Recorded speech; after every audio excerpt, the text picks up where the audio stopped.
கண்மணி போல் காப்பவரே ஆராதனை ஆராதனை. கழுகு போல சுமப்பவரே ஆராதனை ஆராதனை. ஓசானா உன்னத தேவனே. ஓசானா ஓசானா ஓசானா. நீங்க பேசுங்கப்பா, நாங்கள் கேட்கிறோம். என் கண்மலையும் என் மீட்பருமாய கர்த்தாவே, வாயின் வார்த்தையிலும் அமர்ந்திருக்கிறவருடைய இதயத்தின் தியானங்களும் சமூகத்தில் பிரீதியாய் இருப்பதாக. ஆமென். அன்புக்குள்ளே ஆண்டவரும் இரட்சகரும் சிலுவைநாதராம் கிறிஸ்துவின் நாமத்தில் உங்களை வாழ்த்துகிறேன். என்னை அன்போடு அழைத்த அருமையான இந்த பாஸ்டேட் சேர்மன் அன்பு சகோதரர் தேவபிரசாத் ஐயா, திருச்சபையின் ஊழியர் சார்லஸ் ஐயா, திருச்சபையின் ஆட்சி மன்ற குழு மற்றும் எம்டிசி மெம்பர்ஸ் மற்றும் அருமையாக வந்திருக்கிற ரெவரண்ட் ராஜா, ஊத்துக்கோட்டையிலிருந்து வந்திருக்கிற அன்பு சகோதரர் சவுந்தரராஜன் மற்றும் இந்த திருச்சபையுடைய கேட்டிகிஸ்ட் ஊழியர்கள், மிஷனரிகள் ஒவ்வொருவரையும் வாழ்த்துகிறேன். திருச்சபை மக்களாக உங்களை வாழ்த்துகிறேன். கடந்த நாட்களில் இதே நாட்களில் அன்பு பேராயர் சார்ஜஸ் டிபனோடு இங்கே இருந்தேன்னு நினைக்கிறேன்.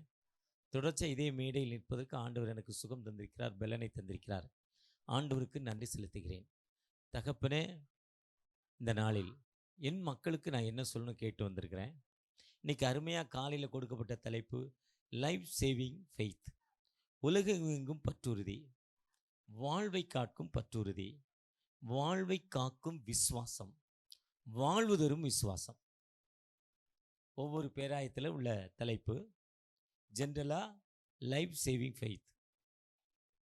வாழ்க்கையை சேவ் பண்ணுறது விசுவாசம், உயர வைப்பது விசுவாசம். இதை ஒவ்வொரு பேராயமும் வித்தியாசமாக தமிழில் மொழிபெயர்த்திருக்காங்க. உயிர் காக்கும் பற்றுறுதி, வாழ்வு காக்கும் பற்றுறுதி, வாழ்வை காக்கும் விசுவாசம், வாழ்வு தரும் விசுவாசம். பொதுவாக நம்ம விசுவாசம் என்பது நம்பப்படுகிற உறுதியும் காணப்படாத நிச்சயம். எபிரேயர் 11:1. எபிரேயர் 12 மேகம் போன்ற இத்தனை திரளான சாட்சிகள் நம்மை சூழ்ந்திருக்க பாரமான யாவற்றையும் தள்ளிவிட்டு விசுவாசத்தை துவக்கிறோம் முடிவுறோம் இயேசுவை நோக்கி நீங்கள் ஒன்றுக்கும் கவலைப்படாமல் தோத்திரத்தோடும் ஜெபத்தோடும் எனக்கு தெரியப்படுத்துங்கள். பிலிப்பியர் 4:8. பேதுரு 1 பேதுரு 5:7. அவர் உங்களை விசாரிக்கிறவனாலும் கவலையெல்லாம் அவர் மேலே வச்சுருங்க. சங்கீதம் 55:22. கர்த்தர் மேல் பாரத்தை வச்சிரு. என் வெயிட்டை இறக்கி கர்த்தர் மேலே வச்சுட்டு நீ ஃப்ரீயாக ராத்திரி தூங்கு.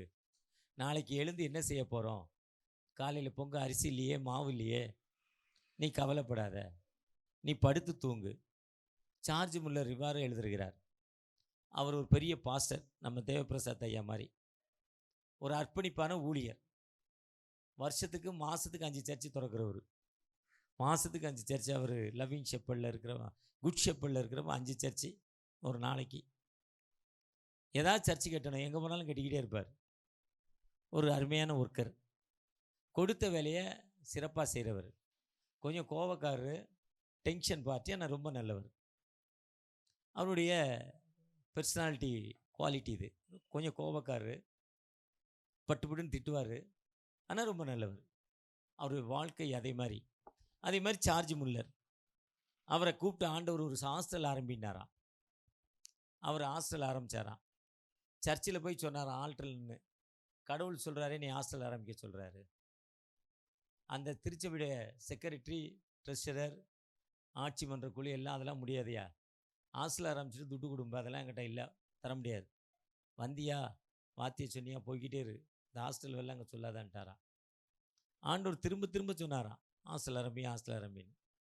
அவரும் திரும்ப திரும்ப ஆல்டர் கால் கொடுத்தாராம். அவங்க ஆட்சி மன்ற குழு திரும்ப திரும்ப வந்தியா, வேலையை பார்த்துட்டு போன்ட்டாங்க. ஆனால் அவர் ஆண்டோடைய வார்த்தையின்படி விசுவாசத்தில் ஹாஸ்டல் ஆரம்பித்தாராம்.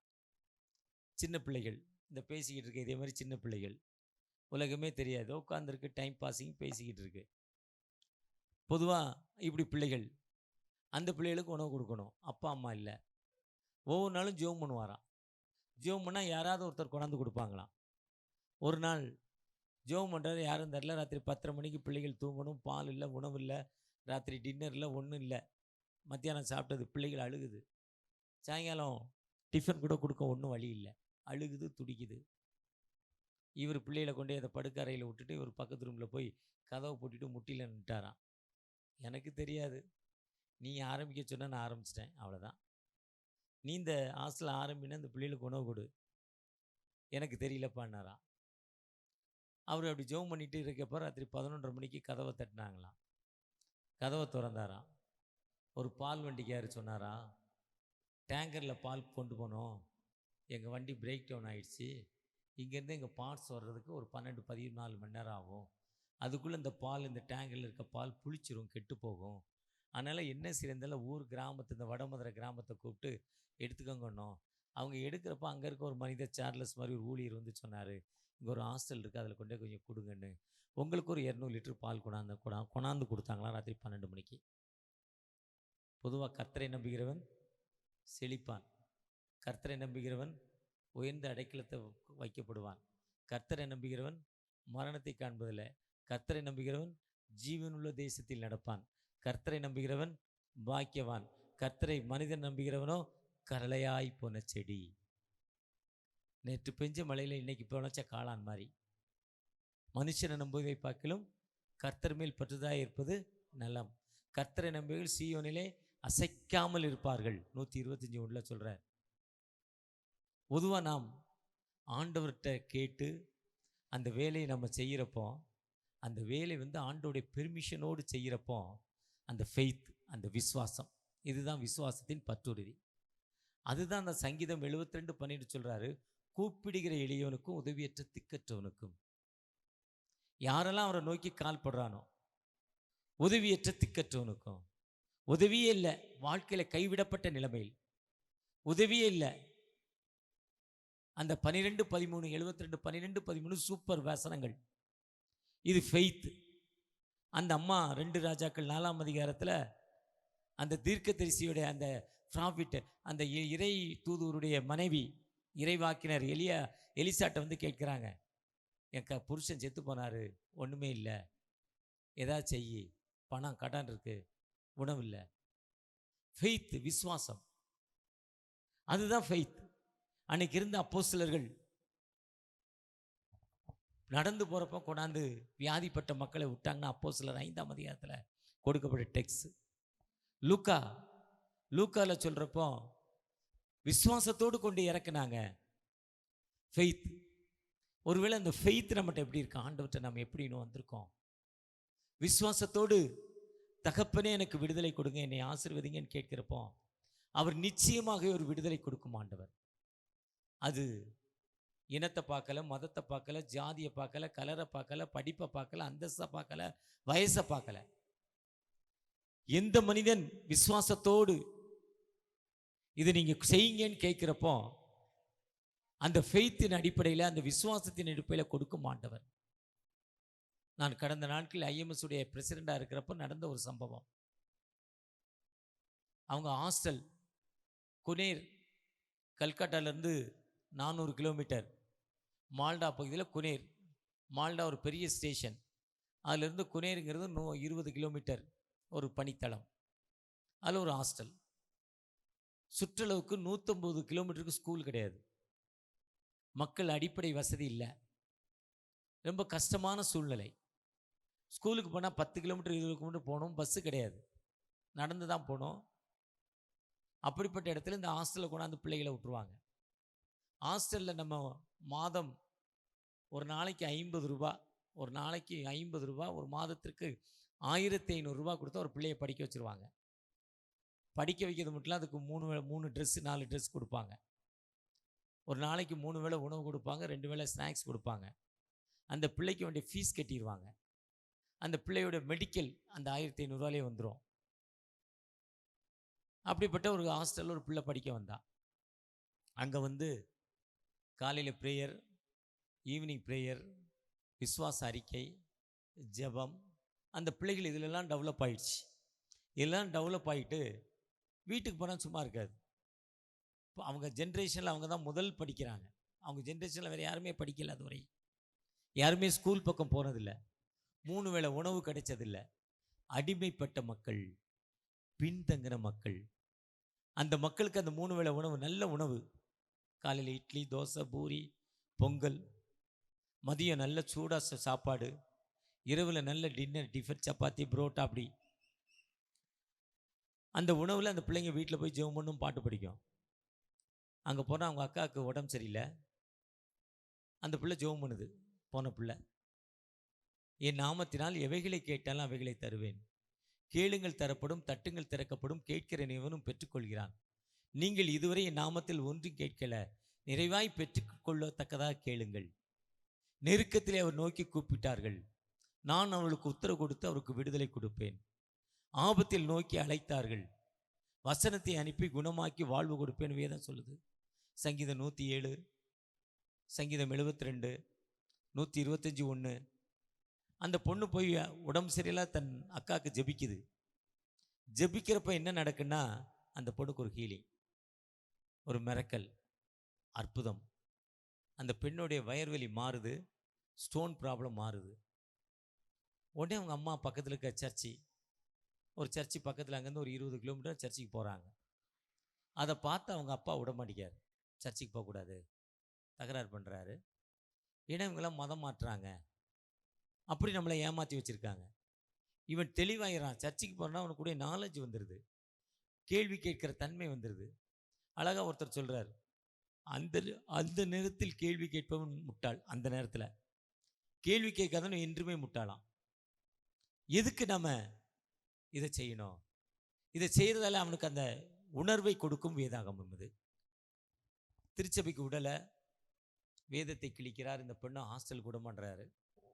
அந்த பெண்ணு அந்த 2வது மகள் அப்பாட்ட கெஞ்சி கூத்தாடி, நான் ஹாஸ்டலுக்கு போகிறேன், இனிமேல் சர்ச்சுக்கு போக மாட்டேன், வேதம் வாசிக்க மாட்டேன், பாட்டு பாடணும்னு ஒரு ப்ராமிஸ் பண்ணிட்டு போயிட்டா. அங்கே போன பிறகு உண்மையான ஒரு கடவுளை கண்டு கொண்டா அவளால் இருக்க முடியல. அப்பாட்ட சொல்லிட்டு ஹாஸ்டல் பொருக்கா போயிட்டா, நான் அங்கே போய் ஜெபம் பண்ணிக்கிட்டே இருக்கா. அப்பா வேலைக்காக வெளியூர் போகிறாரு. போன இடத்துல அவருக்கு பலவீனம், அவர் சம்பளத்துக்கு மேலே செலவாகுது, பெரிய ஆபத்து அவருக்கு, மரணத்தின் பயம், வேதனை. அந்த வேதனையின் மத்தியில் அவருக்கு ஒரு நினைவு வருது, என் சிறிய மகள் ஜெபம் பண்ணி மூத்த மகளுக்கு விடுதலை கிடைச்சது. அப்போ அந்த மகாட்ட சொல்லி எனக்கு ஜெபம் பண்ணால் விடுதலை கிடைக்கும், ஒரு உணர்வு ஆண்டவர் கொடுக்கிறார். இதுதான் மனமாற்றம். இதான் மனமாற்றத்தின் காலம். இதான் ஒரு வசந்த காலம். உடனே மனைவிக்கு ஃபோன் பண்ணி சொல்கிறாரு, என் சின்ன மகளை எனக்கு ஜெபம் பண்ண சொல்லு ஃபோனில். அந்த பொண்ணு விசுவாசத்தோடு ஜெபம் பண்ணுது. தகப்பனே, என் கிராமம் இயேசுவை கண்டுகொள்ள வேண்டும், உயிருள்ள தகப்பனை கண்டுகொள்ளணும். என் தகப்பனுக்கு விடுதலை கொடுத்தா என் கிராமமே மாறும்பா. என் தகப்பன் மதத்தில் ஒரு தீவிரவாதி. ஒரு யாராவது 6th or 7th படிக்கிற பிள்ளை இப்படி ஜெபம் பண்ணுது. ஆண்டவர் ஜெபத்தை கேட்டார். அந்த ஜெபத்தை கேட்ட ஆண்டவர் என்ன நடக்குன்னா, அந்த வியாதியிலேருந்து அந்த மனிதனுக்கு உடனடியான ஒரு ஹீலிங். அவர் என்ன சொல்கிறாரு, வந்துட்டு உடனே அவர் ஞானஸ்தானம் வாங்குகிறார், இவாஞ்சலிஸ்டாக மாறுறாரு, அவர் குடும்பமே மாறுது. அந்த கிராமத்தில் 25-30 விழுக்காடு மக்கள் விடுதலை பெறுறாங்க. ஒருவேளை இதுதான் ஃபெய்த், இதுதான் ஆசீர்வாதம். நீங்கள் நானும் எப்படிப்பட்ட ஆசீர்வாதத்தை ஆண்டவர்கிட்ட விசுவாசத்தோடு கேட்கிறோம்? நம்ம தினமும் சார்லஸ் ஐயா சொன்ன மாதிரி 10-15 வருஷமாக அந்த காலை ஆராதனை நடத்துகிறோம், விசுவாசத்தோடு வர்றோம். ஆனால் வியாதி இருக்க பக்கத்தில் நம்ம கைகளை வைத்து ஜெபம் பண்ணுறோமா? யாரோ ஒருத்தர் வியாதின்னு சொல்கிறப்ப அந்த மக்களுக்கு நான் ஜெபம் பண்ணுறோமா? நான் ஜெபம் பண்ணால் கிடைக்காதுங்க, ஊழியக்காரர் வந்து ஜெபம் பண்ணால் தாங்க விடுதலை கிடைக்கும். ஐயோ நான் பிரசங்கம் பண்ண முடியாதுங்க, ஐயோ நான் ஜெபம் பண்ண முடியாதுங்க, ஜெபம் பண்ண தெரியாதுங்க. இப்போ எங்களுடைய திருச்சபையில் எங்கள் ஆயர் என்ன பண்ணுறாரு, தேசத்துக்காக ஜெபம் பண்ண வைக்கிறார். 10 நிமிஷம் ஜெபம் பண்ணுற அந்த 4 பேர் தான் திரும்ப திரும்ப ஜெபம் பண்ணுறாங்க. மற்றவங்களுக்கு ஜெபம் பண்ண பயம். ஜெபம் பண்ணுறதுக்கு என்னது? ஜெபம்னா என்னது? அப்பாட்ட பேனா இல்லை, பென்சில் இல்லை, அரிசி இல்லை, சக்கரை இல்லை, சீனி இல்லை, ட்ரெஸ்ஸு வாங்கி கொடு, இதுதான் ஜெபம். வாங்கி கொடுப்பான்னு கேட்குறோம்ல. கடைக்கு போயிட்டு வர்றோம், 2 பக்கோடா பெரிய பாளையத்தில் வர்றப்பா சக்கரவர்த்தியில் நல்ல ஸ்பெஷல் பால் சூப்பராக இருக்குது, ஒரு கப்பு வாங்கிட்டு வான்னு சொல்கிறேன்ல. இதுதான் ஜெபம். ஜெபம் என்பது வேற காரியம் இல்லை. அந்த ஆண்டவர் நமக்குள்ளே இருக்கிறார். அந்த ஆண்டவர்கிட்ட எப்படிப்பட்ட மக்களாய் காணப்படுகிறோம்? எங்களுக்குள்ளே வாசம் செய்யும் ஆவியானவரே, இந்நாளில் உம் சித்தம் போல் நடத்தி செல்லும் ஐயா. எங்களுக்குள்ளே வாசம் செய்யும் ஆவியானவரே, இந்நாளில் உம் சித்தம் போல் நடத்தி செல்லும் ஐயா. ஆவியானவரே, பரிசுத்த ஆவியானவரே, ஆவியானவரே, ஆவியானவரே, பரிசுத்த ஆவியானவரே, எப்படி நான் ஜெபிக்க வேண்டும், எதற்காக ஜெபிக்க வேண்டும், கற்றுத்தாரும் ஆவியானவரே, எப்படி நான் ஜெபிக்க வேண்டும், எதற்காக ஜெபிக்க வேண்டும், கற்றுத்தாரும் ஆவியானவரே. வேத வசனம் புரிந்து கொண்டு விளக்கங்களை அறிந்திட வெளிச்சத்தாரும் ஆவியானவரே. வேத வசனம் புரிந்து கொண்டு விளக்கங்களை அறிந்திட வெளிச்சத்தாரும் ஆவியானவரே. ஆவியானவரே, ஆவியானவரே, பரிசுத்த ஆவியானவரே,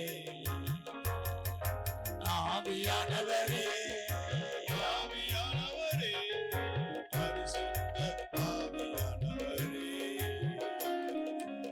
நம்ம ஜெபம் என்பது ரொம்ப ஒரு சாதாரண எளிமை. பயப்படுறோம்.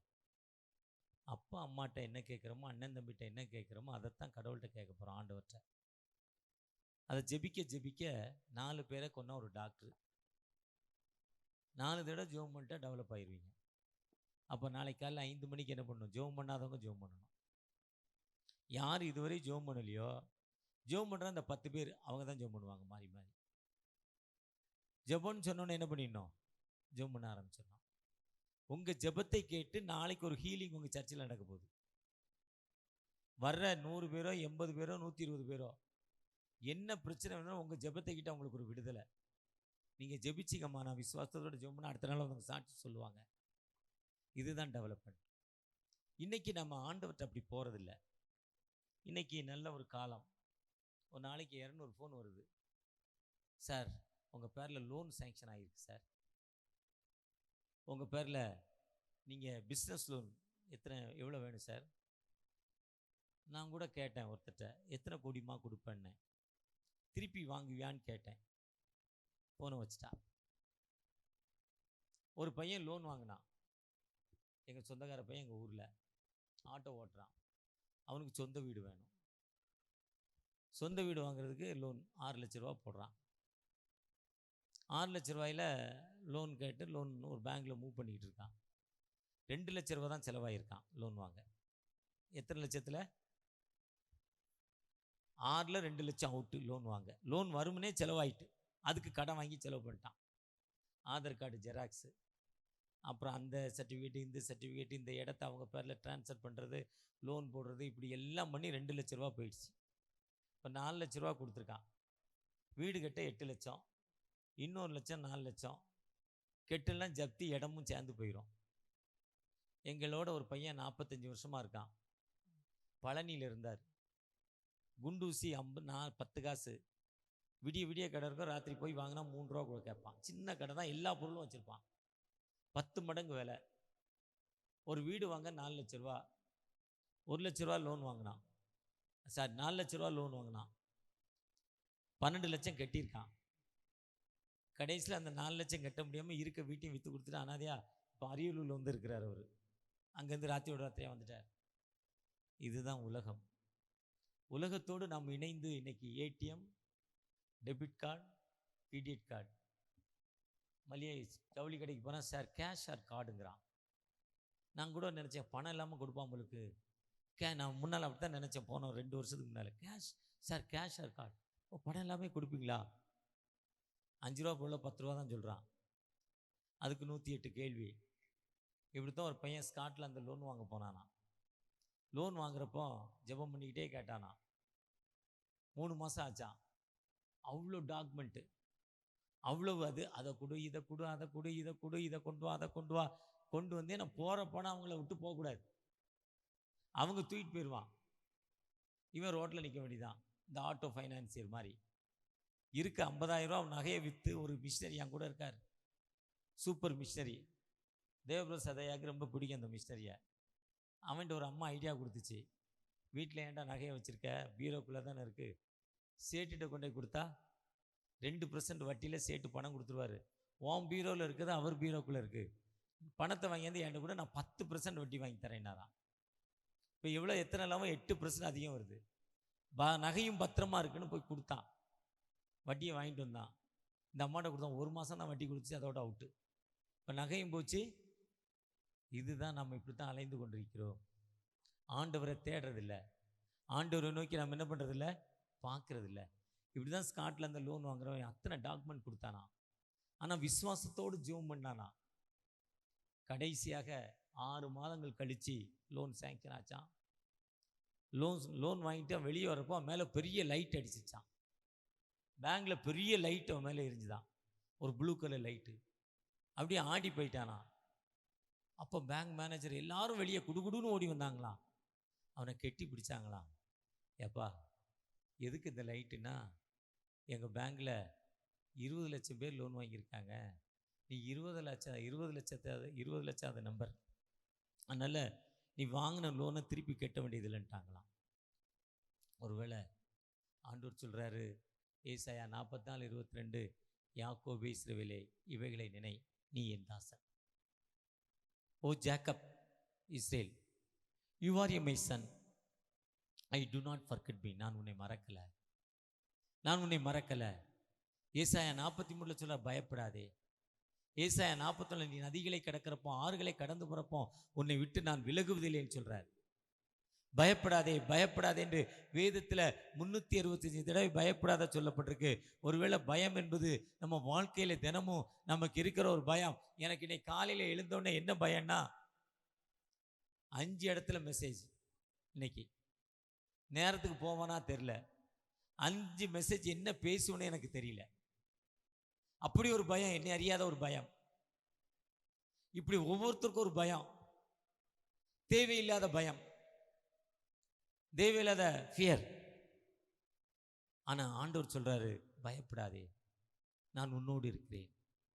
நம்ம லோன் வாங்க முன்ன உலக பிரகாரமாய் ஜெபித்து லோன் வாங்குங்க. கடவுள்கிட்ட வீடு வாங்கணும்னு நினைக்கிறீங்க, உங்கள் வீட்டை கட்டணும்னு நினைக்கிறீங்க. மச்சனை கட்டிட்டார் பெரிய வீடு, கொழுந்தன் கட்டிட்டார் பெரிய வீடு, அக்கா கட்டிட்டாங்க பெரிய வீடு, நம்ம ஏன் கட்டக்கூடாது? லோன் கொடுக்குறேங்கிறாங்களே, லோனை வாங்கி கட்டிட்டா தான் லோன் கட்டிடலாம்னு நினைக்கிறீங்க. ஆனால் கெட்டு முன்ன, லோன் வாங்க முன்ன சில நிமிடங்கள் ஆண்டுடைய சன்னிதானத்தில் காத்திருந்து ஜெபம் பண்ணுங்க. வேதம் சொல்லுது, என் கட்டளைப்படி நடந்தால் என் உலகத்துள்ள சகல ஜாதிகளும் உன்னை மேன்மையாக வைப்பேன்கிறார். நீ போகையிலும் ஆசீர்வதிக்கப்படுவாய், வருகையிலும் ஆசீர்வதிக்கப்படுவாய். உன் மாப்பெசுகிற தொட்டி ஆசீர்வதிக்கப்படும். உனக்கு விரோதமாய் ஒரு வழியாய் வருவார்கள், 7 வழியாய் ஓடி போவார்கள். நீயோ கடன் வாங்காதிருப்பாய், அநேக ஜாதிகளுக்கு கடன் கொடுப்பாய்.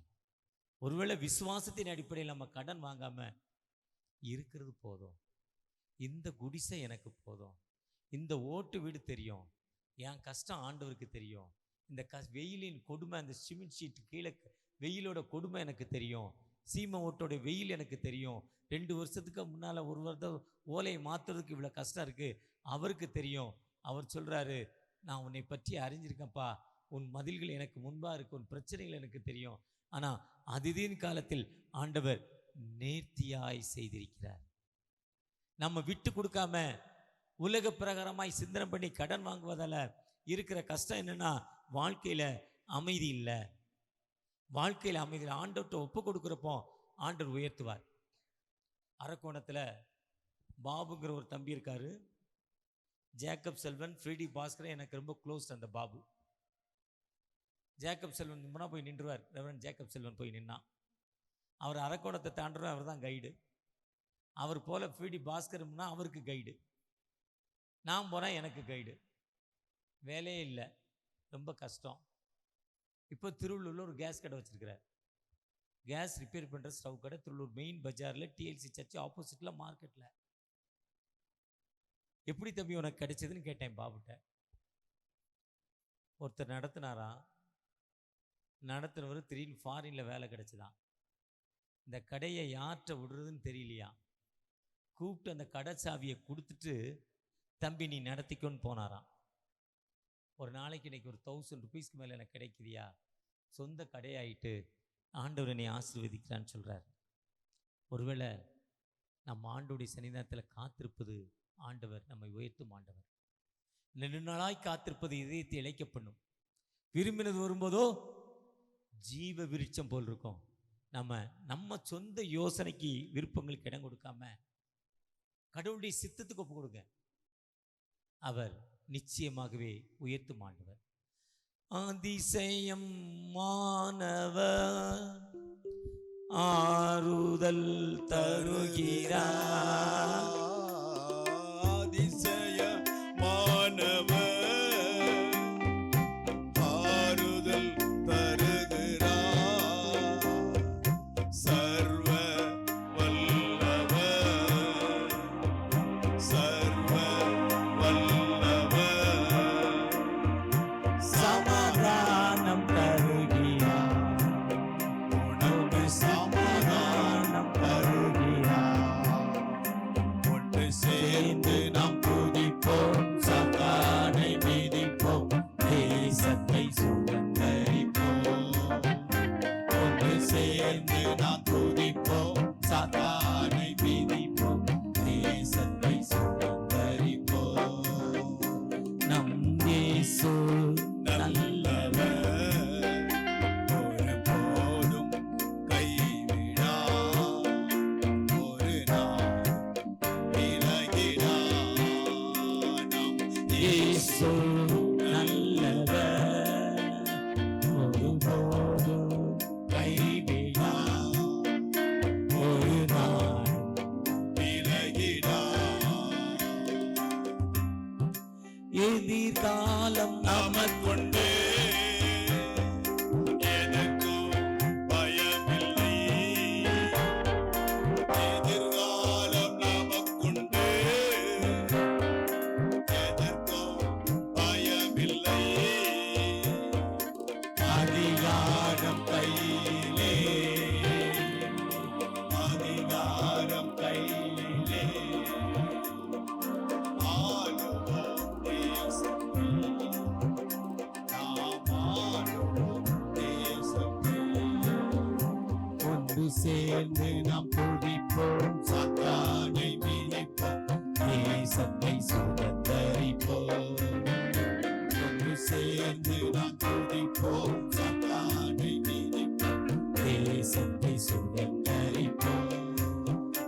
நம் இயேசு நல்லவர், ஒருபோதும் கைவிடார், ஒரு நாள் விலகினார். ஒன்று சேர்ந்து நாம் துதிப்போம், சாத்தானை மிதிப்போம், தேசத்தை சுதந்தரிப்போம். ஒன்று சேர்ந்து நாம் துதிப்போம், சாத்தானை மிதிப்போம், தேசத்தை சுதந்தரிப்போம். பொதுவா நம்ம ஆண்டோருக்காக காத்திருக்கிறது இல்லை. ஆண்டவர் விசுவாசம், ஃபெய்த், விசுவாசத்தோடு ஜெபம் பண்ணுறோம். விசுவாசத்தோடு ஆண்டோடைய சன்னிதானத்தில் காத்திருக்குமா? இன்னைக்கு மே 5ஆம் தேதி நீட். +2 எக்ஸாமுக்கு பிள்ளைய ப்ரிப்பேர் ஆகிறத விட நீட்டுக்கு தான் ப்ரிப்பேர் ஆகிட்டு இருக்காங்க ஒரு சில பிள்ளைகள். கடந்த நாளில் பிஹெச்டி படிப்பதுக்கு கைடு, நான் எஸ்டிசி சாரா டக்கர் காலேஜுடைய செக்ரட்டரி. நான் நேசிக்கும் ரெவரண்ட் ஐசையாங்கிற ஒரு நபர் தன்னுடைய மகளுக்கு ஒரு கைடு வேணியா, தமிழ் ப்ரொஃபஸர், நாங்கள் இங்கிலீஷ்க்கு. உடனே நான் பேசுகிறேன். அப்போ சொன்னாங்க, முன்னால் அந்த கைடே ஒரு ஸ்டூடெண்ட்டை செலக்ட் பண்ணிக்கலாம், ஸ்டூடெண்ட்டே ஒரு கைடை செலக்ட் பண்ணிக்கலாம். இப்போ கவர்மெண்ட்டு அப்படி விடுறது இல்லையா, அந்த ஒரு என்ட்ரன்ஸ் எழுதணுமா, என்ட்ரன்ஸ் எழுதி அவங்க ஒரு கைடை அனுப்புவாங்களாம். அந்த அளவுக்கு எல்லா நிலையிலும் நம்முடைய அதிகாரத்தை அரசாங்கம் எடுத்துக்கொண்டுச்சு. சுதந்திரம் எதுலேயுமே இல்லை. ஸ்கூலாக அரசாங்கம் சொல்கிற மாதிரி தான் லீவ் விடணும், இல்லை லீவ் விடக்கூடாது. இப்படி பல கஷ்டங்கள். டீச்சர்ஸாக அரசாங்கம் சொல்கிற மாதிரி தான் பாடம் நடத்தணும், மற்றபடி பாடம் நடத்தக்கூடாது, மக்களை ஜென்ரல் நாலேஜில் வளர்க்கக்கூடாது, பொது அறிவில் வளர்க்கக்கூடாது, சரித்திரங்கள் சொல்லக்கூடாது. இப்படிலாம் பல கண்டிஷன்ஸ். இன்றைக்கி நீட் எக்ஸாம் தேர்வில் வெற்றி. ஒருத்தர் சொன்னார், இன்னைக்கு ஒருத்தரை பற்றி சொல்கிறப்போ ஒரு ஸ்டூடெண்ட்டு படிக்க போனால் என்னை ஏன் சார் ஸ்கூலில் சேர்த்திங்க. இன்றைக்கி மத்தியானம் போன ஒரு மெசேஜில் அவங்க சொல்கிறாங்க, நான் பிஸ்னஸ் பண்ணியிருப்பேனேனாராம். நான் ஏன்னா ஒரு கிளாஸில் 2 வருஷம் நல்லா ஸ்ட்ராங்காக ஃபவுண்டேஷன் போட்டு வந்திருக்கேன். இன்னும் 8வது சேர்த்தாராம், 8வதோ 9வதோ. ஆனால் அதுக்கப்புறம் நல்லா டெவலப் பண்ணி ஒரு இன்ஜினியர் ஆகிட்டாருங்கிறார். அதே மாதிரி தேர்வு என்பது ஒரு திருவிழா மாதிரி ஆயிடுச்சு. அந்த ரிசல்ட் என்பது ஒரு பெரிய படிக்க முடியாத பிள்ளைகள், பின்தங்கின பிள்ளைகள், ஆசைப்பட்ட படிப்பு படிக்க முடியல, அரசாங்கம் எல்லாத்தையும் எடுத்துக்கிச்சு. அந்த அளவுக்கு இன்றைக்கி நீட் தேர்வு ரொம்ப மோசமான நிலைமையில் எல்லா இதுக்கும் என்ட்ரன்ஸு, கவர்மெண்ட் என்ட்ரன்ஸு, வசதியான பிள்ளைகள், வசதியான இடங்களில் இருக்கிற பிள்ளைகள், எல்லா நிலையிலும் இருக்கிற பிள்ளைகள் தான் அதை அட்டன் பண்ண முடியுது. இல்லை அப்பா அம்மா விட்டுட்டு ஒரு பையன் இன்றைக்கி 12th நீட்டுக்காக ஒரு பையன் வந்து படிக்கிறான். திருநெல்வேலியிலேருந்து மதுரையில் வந்து இருக்கிறான். ஹாஸ்டலில் நல்லா இல்லை சாப்பாடு. அந்த வயதில் இருந்தாலும் அதை ஏற்றுக்கொண்டு எப்படியாவது ஒரு எம்பிபிஎஸ் என்ட்ரன்ஸ் எழுதணும், பாஸ் பண்ணணும். அந்த 12வது முடித்த பையனுடைய வயதில் பாருங்கள் எவ்வளோ கஷ்டம், இவ்வளோ வேதனை. நல்ல உணவு இல்லை, நல்ல வாழ்க்கை இல்லை. இப்படிப்பட்ட நிலைமையில் என் பிள்ளை நான் என்ன செய்வா? என் பிள்ளை நீட் தேர்வில் போவாளா? அவளுக்கு இந்த ஐஏஎஸ் கிடைக்குமா, ஐபிஎஸ் கிடைக்குமா? இப்படி ஒவ்வொன்றுக்கும் பெரிய சிக்கல். இப்படிப்பட்ட இடத்துல ஒரு 2 கண்களும் இழந்த ஒரு பெண், அவங்க பெயர் வினோஸ் சைஃபன். 2 கண்களும் தெரியாதான், பக்கத்தில் சொல்கிறதை கேட்டு ரிசீவ் பண்ணுறது, எக்ஸாம் யாரையோ வச்சு எழுத வைக்கிறது. கொஸ்டினை சொல்லுவாங்க, உடனே அந்த அம்மா பதில் சொல்லணும், சொல்ல அவங்க எழுதணும். இப்படி எழுதி ஐஏஎஸ் ஐபிஎஸ் எழுதி ஐஎஃப்எஸ் ஃபயர் சர்வீஸில் டைரக்டராக இருக்காங்க. இன்றைக்கி இந்தியாவில் அந்த வினோஸ் சைஃபன் இருக்காங்க. எவ்வளோ பெரிய ஃபெய்த்து பாருங்கள். எங்கள் வீட்டில் ஒரு மகா இருக்கா, 2 கண்களும் அவளுக்கு இப்போ சரியாக தெரியல. ஆனால் பாமாலை, கீர்த்தனை, பெர்க்மான்ஸ் பாட்டு 1000 சில்லற பாட்டும் மனப்பாடம் அழகாக பாடுவாள். அவளே கீபோர்ட் போட்டு அவளே அழகாக பாடுவாள். ஆண்டவர் இவ்வளோ பெரிய தாளந்தை ஆண்டவர் கொடுத்திருக்கிறார். நம்ம ஏங்க கவலைப்படணும், நாங்க பயப்படணும், எதுக்கு ஒரி பண்ணணும், எதுக்கு ஃபியர் ஆகணும், எதுக்கு கலங்கணும், எதுக்கு ஷேக் ஆகணும்? ஒன்றும் ஷேக் ஆக வேண்டாம். ஆண்டவர் என்னோடு இருக்கிறார். சர்வவல்ல தகப்பன் என்னோடு கடந்து வந்திருக்கிறார். அவர் ஒரு காலம் நம்ம கைவிடுறதே இல்லை. அழைத்தவர் உண்மையுள்ளவராக இருக்கிறார். அழைத்தவர் உண்மையுள்ளவராக இருக்க அவர் ஒரு காலம் கைவிடுறதில்லை. என்னுடைய மகன் 3வது மகன் ஆர்த்தோ, எம்எஸ் ஆர்த்தோ. அவன் செட்டுக்கு தான் ஃபஸ்ட்டு என்ட்ரன்ஸு. பெரிய சோதனை. என்ட்ரன்ஸ் எழுதி மார்க் வந்தால் தான் உள்ளே போக முடியும். ஆர்த்தோக்கு ரொம்ப கஷ்டம். அவன் ஜஸ்ட்டு அந்த 3 மாதம் தான் என்ட்ரன்ஸுக்கு படித்தான்.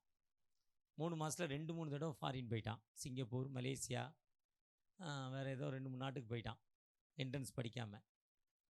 பார்த்துக்கலான்ட்டான். எக்ஸாம் வந்துச்சு, பார்த்துக்கலாம், எங்கள் அப்பா பார்த்துக்கலான்னு போட்டுட்டு வந்துட்டான். ஜஸ்ட்டு பாஸ் பண்ணிவிட்டு வெளியே வந்துட்டான். ஜஸ்ட் எங்கள் அப்பா பார்த்துக்குவாருன்ட்டான். அவன் கேட்குறான், எனக்கு இதான் வாங்கி கொடு, இதான் எனக்கு வேணும். பிள்ளை கேட்காதான் வாங்கி கொடுக்குறதுக்கு அப்பா வேலை. நானும் ஒரு படிக்காத ஒரு கை நாட்டு, என்ன செய்கிறதுன்னு தெரியல. பல ரூபங்கள், பல இடங்கள், கதவு தட்டிக்கிட்டே இருக்கேன், யாருமே திறக்கலை. ரொம்ப கண்ணீர். கடைசி நேரம் இல்லைன்னு 1 வருஷம் வீணாயிரம் மகனுக்கு. அவன் கவலைப்படவே இல்லை. கடவுள் பார்த்துக்குவார் போங்கப்பான்ட்டான். வழி இதுவரையும் நீ நடத்தி வந்திருக்கார், இன்னும் வழி நடத்துவாருங்கிறான். ஆனால் எனக்கு அந்த நம்பிக்கை இல்லை.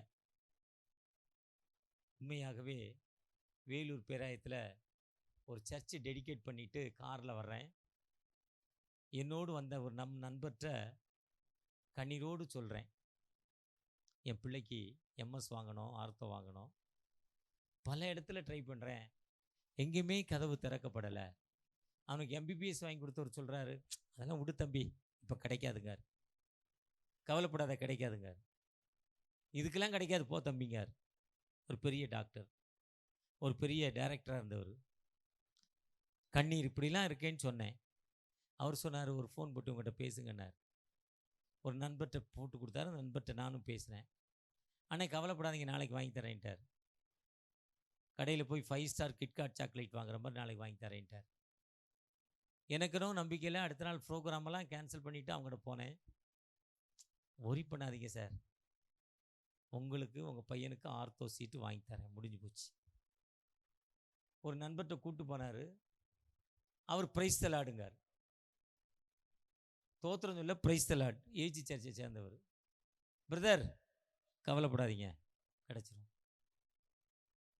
என்ன நினைத்தாரோ பாருங்க, கரெக்டாக ஆண்டவர் முடிச்சு கொடுத்தார். பணம் இல்லைன்னு கவலைப்படாதீங்க சார், வாங்கி தரேன், முடிஞ்சு போச்சுங்க. உங்கள் பையனுக்கு சீட்டு கிடைக்குது. பொதுவாக ஆண்டவர் சொல்ல, உன் துக்க நாட்கள் முடிந்து போச்சானார். ஒரு சாரோ சென்றார், உங்கள் துக்கம் சந்தோஷமாய் மாறும் என்று சொல்கிறார். நான் இன்று முதல் உன்னை ஆசீர்வதிப்பேன் சொல்கிறார். இஸ்ரவேலை ஆசீர்வதி எனக்கு பிரியம் என்று சொல்கிறார். சபிக்க கூட்டு போனார் பிலேயாமை பாலாக். ஆனால் போன பிலேயாம் ஆசீர்வதிக்கிறார், இஸ்ரேல் மக்களை ஆசீர்வதிக்கிறார். என்னாகமம் 21, 22, 23, 24 சபிப்பதற்காக காசு கொடுத்து கூட்டு போனார். சபிக்க காசு லஞ்சம் வாங்கிட்டு போன தீர்க்கதரிசி பிலேயாம் பிளஸ் பண்ணுறாரு. ஏன்னா அவரை நம்ம பிளஸ் பண்ணியே பழகிட்டாரு. சபிப்பது அவருடைய வேலை இல்லை. நம்முடைய துக்க நாட்களை படுத்து, ஐயோ என் மக்கள் கண்ணீரோடு இருக்காங்க, ஐயோ என் மக்கள் வேதனையோடு இருக்காங்க, என் மக்களுக்கு நான் எதையாவது உதவி செய்ய வேண்டும் நினைக்கிறாரு. அந்த உதவி செய்வதற்கு ஏதாவது ஒரு வகையில் நம்மளை செலக்ட் பண்ணுறாரு. ஒருவேளை நம்ம கவலைப்படாமல், தகப்பனே எங்களுக்கு இந்த நிலையில் ஒரு விடுதலை கொடுங்க, எங்களை ஆசீர்வதிங்க தகப்பனே, எங்களோடு நீங்கள் கடந்து வாங்க தகப்பனே, உங்களுடைய பிரச்சனத்தை எங்களுக்கு தாங்க தகப்பனே.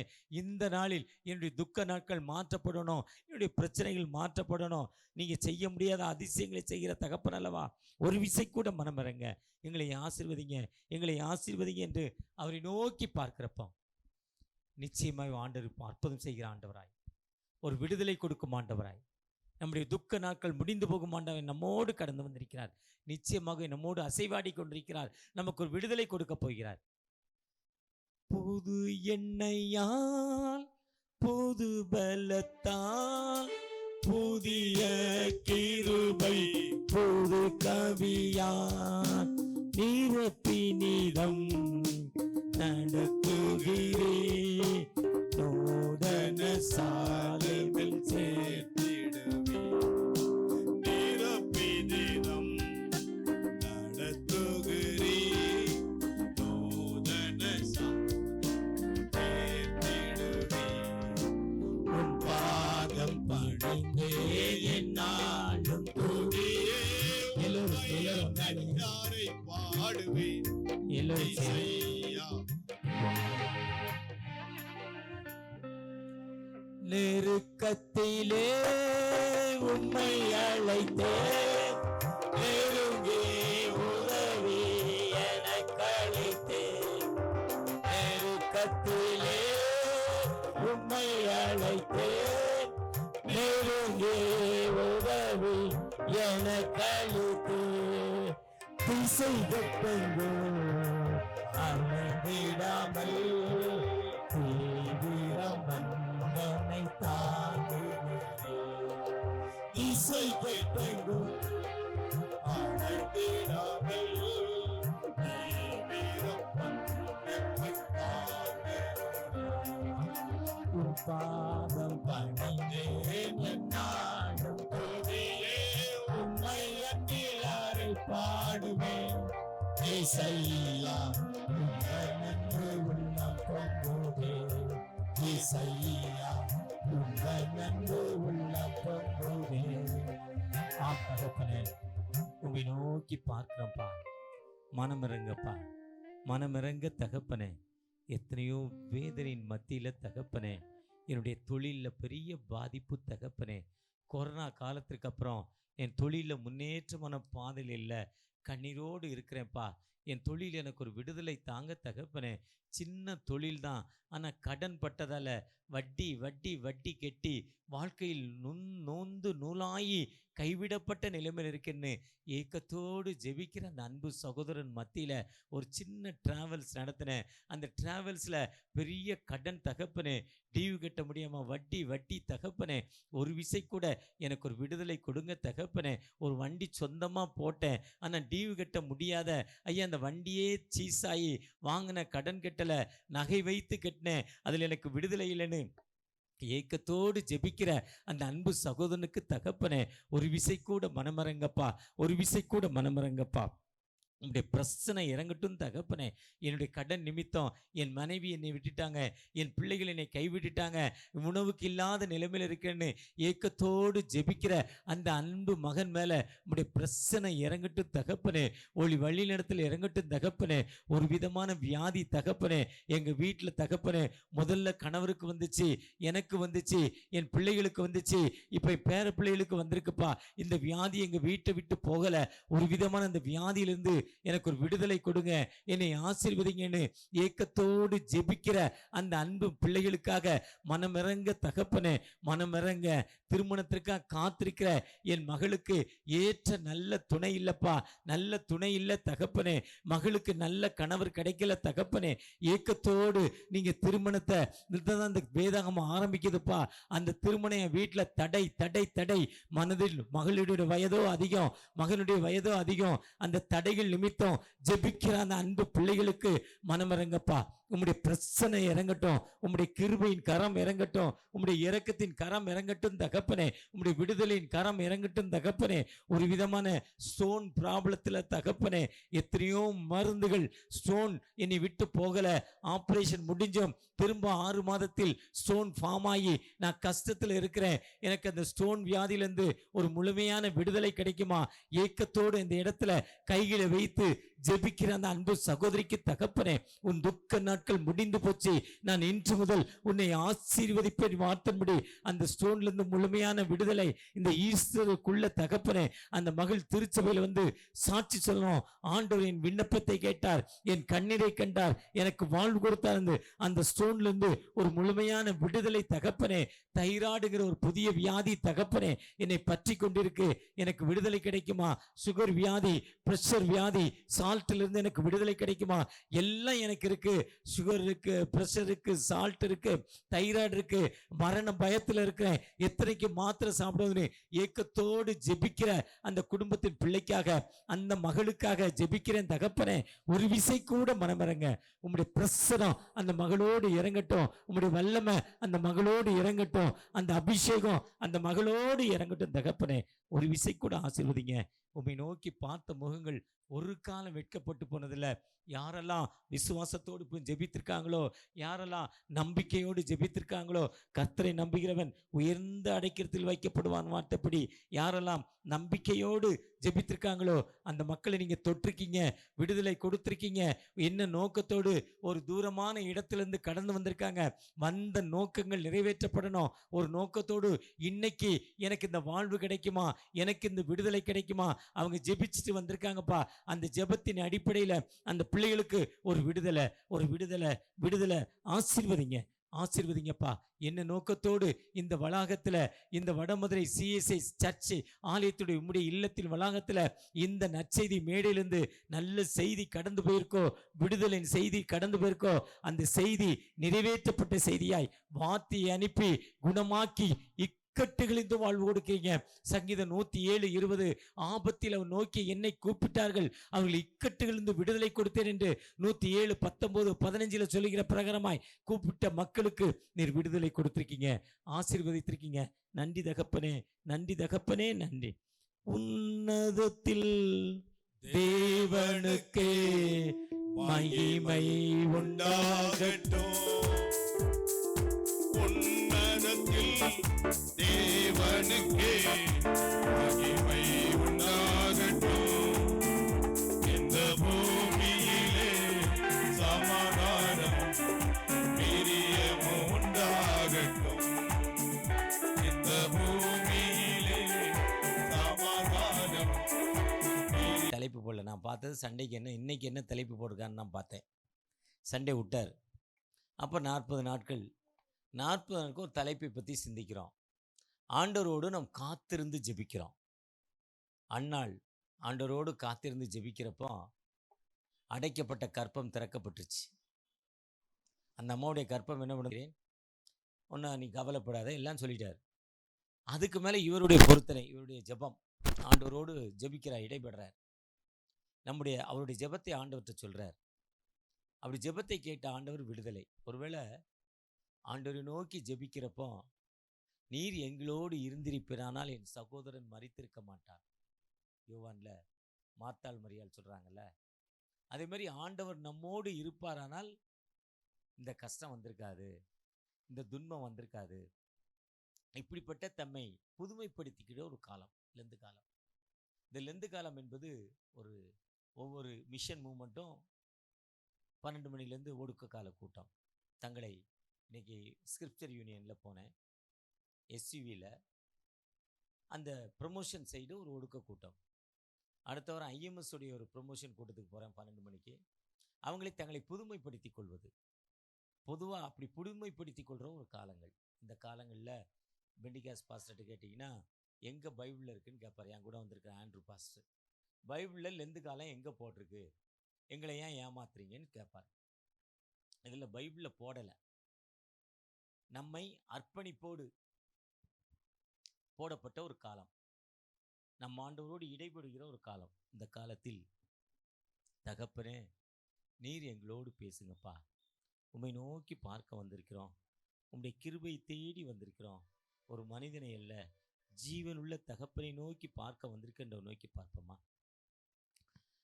விண்ணப்பத்தை கேட்பவரே, என் கண்ணீரை காண்பவரே, சுகம் தருபவரே,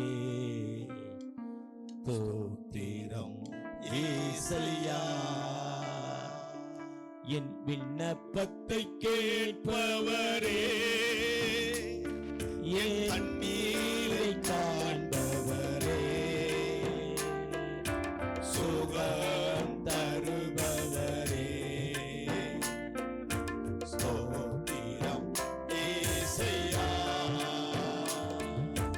உம்மால் கூடும் எல்லாம் கூடும், ஒரு வார்த்தை சொன்னால் போதும். உம்மால் கூடும் எல்லாம் கூடும், ஒரு வார்த்தை சொன்னால் போதும். ஐயா ஒரு வார்த்தை சொன்னால் போதும், ஐயா ஒரு வார்த்தை சொன்னால் போதும். விண்ணப்பத்தை கேட்பவரே, என் கண்ணீரை காண்பவரே, சுகம் தருபவரே. எல்லோரும் சேர்ந்து உற்சாகம் ஏசையா, எல்லோரும் உற்சாகம், எல்லோரும் சேர்ந்து சுகம் தருபவரே, ஸ்தோத்திரம் ஏசையா. மனதுருகி கரம் நீட்டி அதிசயம் செய்பவரே, மனதுருகி கரம் நீட்டி அதிசயம் செய்பவரே, ஐயா அதிசயம் செய்பவரே, ஐயா அதிசயம் செய்பவரே. விண்ணப்பத்தை கேட்பவரே, கண்ணீரை காண்பவரே, சுகம் தருபவரே, ஸ்தோத்திரம் ஏசையா. ஆம் தகப்பனே, எங்களுடைய விண்ணப்பத்தை சொல்கிற காலம் தகப்பனே. நான் இப்போ உங்கள்கிட்ட என் பாதத்தில் இருந்து சொல்லியிருக்கேன்ப்பா. இதோ இந்த இத்தனை நாட்கள் தகப்பனே உங்களுடைய பாதத்தில் காலையில் அதிகாலையில் சொல்லியிருக்கேன். இந்த கூட்டத்திலேருந்து என் தேவைகளை சொல்கிறேன்ப்பா. நீங்கள் கேட்டுக்கொண்டே இருக்கிறீங்க தகப்பனே. நீங்கள் மனதுருகிற தகப்பன் அல்லவா? மனதுருகி எனக்கு சித்தம் உண்டு சுத்தமாகன்னு சொன்னீங்க. Son of David please help me, please help me, எனக்கு உதவி செய்யுங்கப்பா, எனக்கு உதவி செய்யுங்க என்று கேட்ட பொழுது எனக்கு சித்தம் உண்டு சுத்தமாக. ஐ எம் வில்லிங்கோ யூ ஆர் ஹீலிங்யூன்னு சொன்னீங்கப்பா. எனக்கு அப்படிப்பட்ட ஒரு விதத்தை, ஒரு சுத்தமானதில் எனக்கு தாங்க தகப்பனே. உம்முடைய கிருபையை தாங்க தகப்பனே. எத்தனையோ வேதனையின் மத்தியில், துன்பங்கள் மத்தியில் தகப்பனே, ஒரு விதமான கடன் பிரச்சனை என்னை நெருக்குகிறதப்பா. வட்டி வட்டி வட்டி. ஏடிஎம் கார்டில் வாங்கினதோ 2000 ரூபா, ஆனால் கெட்டினதோ 20,000 ரூபா வட்டிப்பா. அப்படிப்பட்ட ஒரு பிரச்சனையில் உழண்டு தவித்து கொண்டிருக்கேன். எனக்கு விடுதலை கொடுங்க தகப்பனே. வீட்டிற்காக லோன் போட்டேன், வீடும் கெட்டப்படலை, லோனும் முடியலப்பா. என் இடமே இன்னைக்கு என்னை விட்டு போயிட சப்தி செய்கிற கண்டிஷனில் இருக்குப்பா. என் விண்ணப்பத்திற்காக எனக்கு விடுதலை கொடுங்க, ஒரு வாழ்வு கொடுங்க, என்னை ஆசீர்வதிங்க என்று ஏக்கத்தோடு ஜெபிக்கிற அந்த அன்பு பிள்ளைகள் மத்தியில் தகப்பனே, ஒரு விசை கூட குடும்பத்தில் ஒரு நல்ல உறவு இல்லை, அண்ணன் தம்பிக்குள்ள ஒரு விட்டு கொடுக்குற தன்மை இல்லாமல் கோர்ட்டு கேஸுன்னு ஐயா அலைந்து திரிந்து கொண்டிருக்கிறோம். ஒரு விடுதலை கொடுங்க தகப்பனே, ஒரு வாழ்வு கொடுங்க தகப்பனே. ஐயா மனதுருகி நீங்கள் உம்முடைய பாதத்தில் வந்திருக்கிறோம். ஒரு விசை கூட தகப்பனே, உம்முடைய பாதத்தில் வந்து அமர்ந்து தகப்பனே எனக்கு விடுதலை கொடுங்க, என்னை ஆசீர்வதிங்க, உம்முடைய கிருபையில் எனக்கு இறங்குங்க தகப்பனே என்று ஏக்கத்தோடு ஜெபித்து கொண்டிருக்கிற அன்பு பிள்ளைகளுக்கு ஒரு நல்ல ஆலோசனை கொடுங்க ஐயா.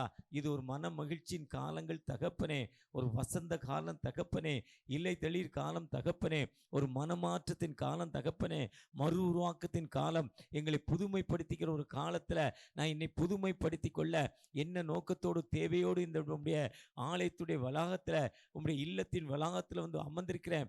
என்னுடைய தேவைகளை நிறைவேற்றி எனக்கு ஏற்ற நல்ல அட்வைஸை கொடுத்து, ஒரு மனிதனுடைய அட்வைஸை கேட்கல, ஜீவனுள்ள தகப்பனாகிய உம்முடைய அட்வைஸை கேட்க இந்த இடத்துல வந்திருக்கிறேன் தகப்பனே. ஒரு விசை கூட மனமரங்க. யோசனையில் பெரியவர்